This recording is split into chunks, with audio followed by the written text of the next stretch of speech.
I've struggled as to like whether address this directly or not. But, you know, people keep saying like, oh, like the future, like 2028, like blah, blah, blah. And I think what's really important is that we have a lot of work that we need to do right now. And I want to like level with all of you.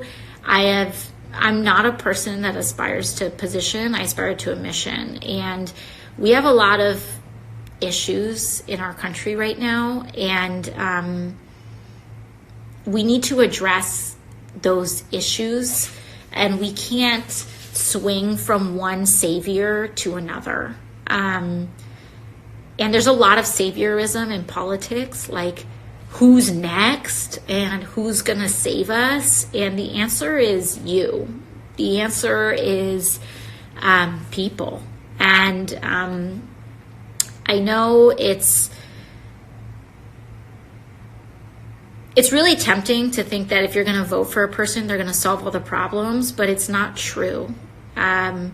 We solve our own problems. And what we do is that we elect partners in accountability, and we elect partners in positions, and we elect people that we think are actually going to listen to us and be accountable to us.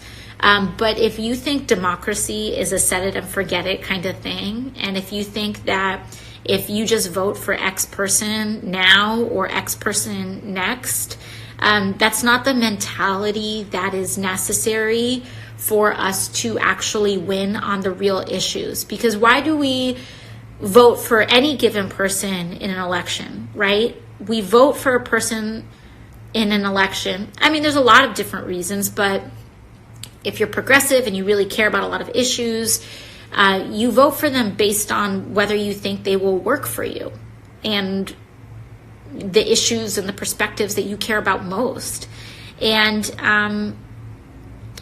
I think that's really what we have to focus on. I don't think radical is a bad word. Radical is being a socialist a bad word? I mean, I don't think so. You got a lot of grief for using the word concentration camps. The United States is running concentration camps on our southern border.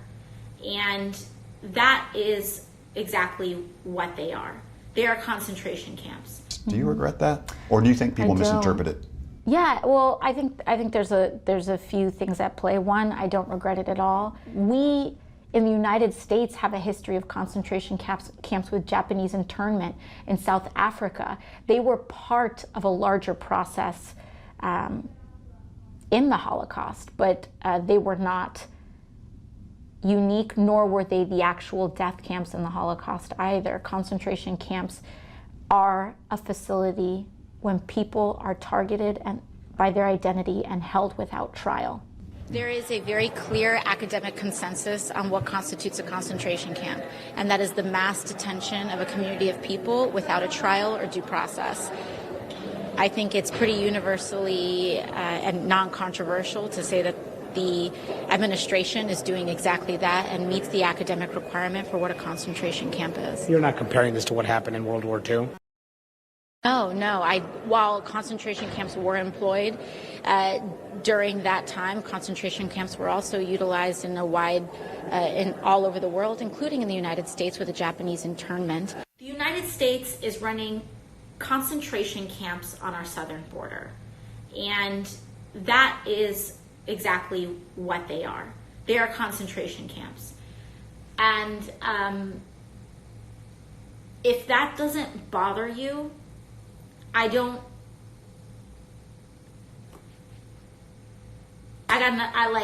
we can have, okay, whatever. I want to talk to the people that are concerned enough with humanity to say that we should not, that never again means something.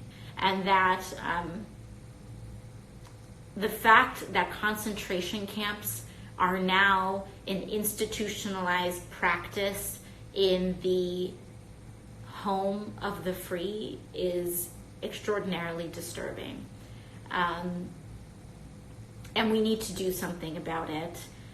This week, immigrant children were moved to the same internment camps where the Japanese were held in the earlier 20th century. And this is not even about a crisis